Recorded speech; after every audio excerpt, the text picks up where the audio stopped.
गरीब का plastic road dumper. Dinesh और उसका इकलौता बेटा रवि शहर शहर में जाकर प्लास्टिक के कूड़े उठाते थे।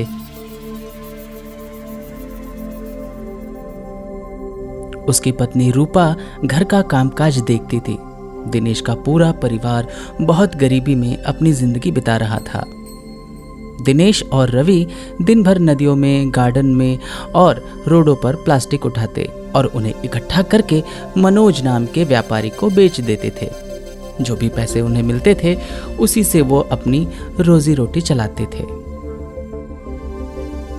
हे भाग्यवान, एक गिलास पानी पिलाओ, बहुत थक गया हूँ, चलते चलते थक गया हूँ।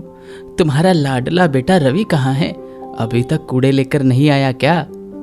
रूपा ग्लास में पानी लेकर आती है और कहती है, नालायक, कहीं टीवी देख रहा होगा। गधे को कितनी बार समझाया है टाइम पर घर आ जाया कर, मगर वो मेरी बात सुनता ही नहीं है। आने दो, आज मैं उसकी खबर लेता हूँ। लेकिन श्रीमती जी, वो टीवी पर देखता क्या रहता है? वही उसका फेवरेट प्रसारण, मन की बात या न्यूज, कहीं कोने में बैठकर देख रहा होगा। दोनों आपस में बात कर ही रहे थे, तभी अचानक रवि पीठ पर प्लास्टिक से कूड़े को लादकर घर पर आता है। अरे बेवकूफ, कहाँ था अब तक? पिताजी, मैं टीवी पर न्यूज़ देख रहा था, इसीलिए मुझे घर आने में देर हो गई।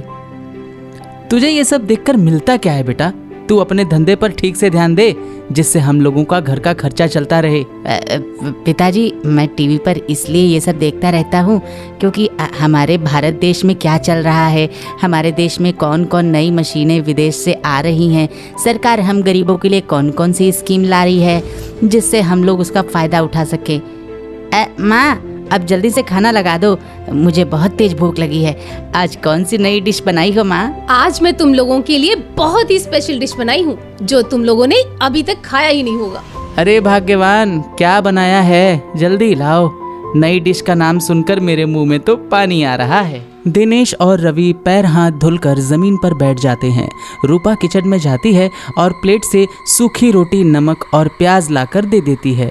रवि गुस्से से कहता है, माँ, ये क्या ला कर दे दिया? आपने तो बोला था कि घर में नई डिश बनी है। अपने बेटे की बातों को सुनकर रूपा रोने लगती है और कहती है, मनोज की दुकान 2 दिन से बंद है, जिसके कारण हमारे कूड़े अभी तक घर में ही पड़े हैं। कूड़े ना बिकने के कारण घर का राशन खत्म हो गया है। परसों की रोटी घर पे थी, मैंने सोचा तुम लोगों को ये रोटी खिला दूं, थोड़ी भूख तो मिट जाएगी। रूपा कहकर रोने लगती है। माँ, आप पहले रोना बंद करो। माँ, देखना, एक न एक दिन हमारे पास भी घर होगा, अच्छा खाना होगा, अच्छी गाड़ियाँ भी होंगी। माँ, आपके लिए तो मैं 10 तोले सोने का हार भी बनवाऊंगा। दिनेश रवि का मजाक उड़ाता हुआ कहता है, बेटा, तुम्हारे न्यूज़ चैनल वाले देंगे क्या 10 तोले सोने की हार? तीनों खूब तेजी से हंसने लगते हैं।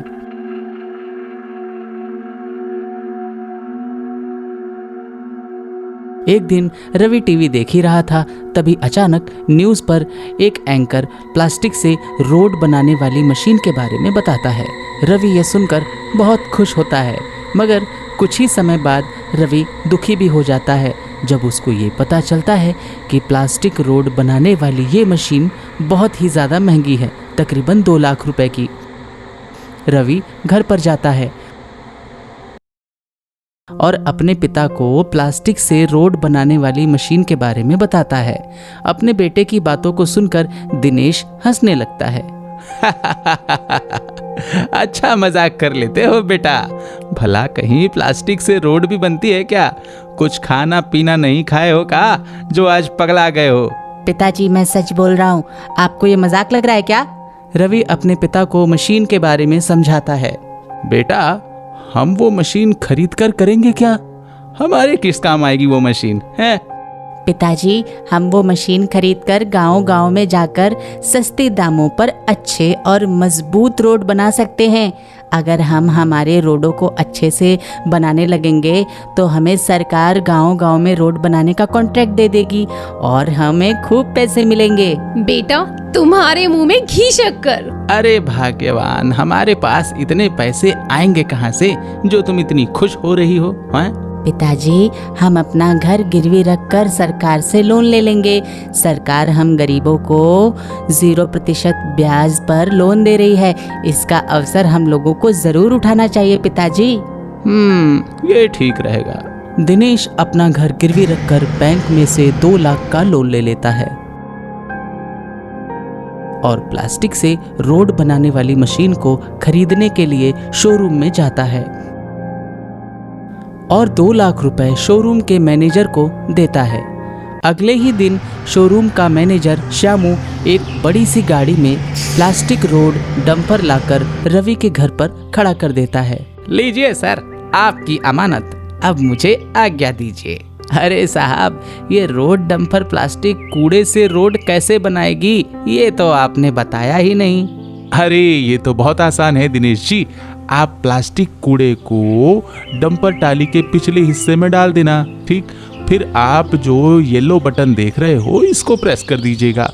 आप जिस रास्ते पर रोड बनाना चाहते हैं, या रोड डंपर उस रास्ते पर रोड बना देगा। लास्ट में रेड बटन दबा दीजिएगा, मशीन बंद हो जाएगी। मैनेजर ये कहकर वहां से चला जाता है। अब दिनेश का पूरा परिवार खूब मेहनत करके गांव-गांव में प्लास्टिक कूड़े उठाकर अपने रोड डंपर के टाली में डाल देते हैं और रातों रात गांव में एक नई रोड बना देते हैं।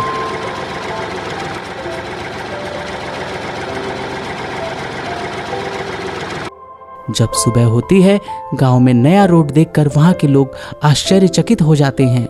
जिस गांव में दिनेश का परिवार रोड बनाता था, वो गांव पूरा स्वच्छ हो जाता था। उस गांव में एक भी जगह प्लास्टिक कूड़ा कचरा नहीं रहता था।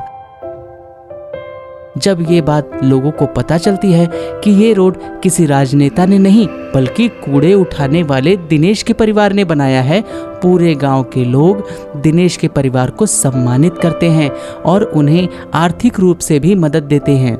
न्यूज़ चैनलों के सहारे जब ये बात प्रधानमंत्री को पता चलती है, तो प्रधानमंत्री दिनेश के पूरे परिवार को भारत रत्न से सम्मानित भी करते हैं और दिनेश को गांव-गांव में रोड बनाने का कॉन्ट्रैक्ट दे देते हैं। उन्हें खूब सारे पैसे मिलते हैं। सरकार की तरफ से रवि अपनी माँ को 10 तोले सोने का हार बनवा कर देता है।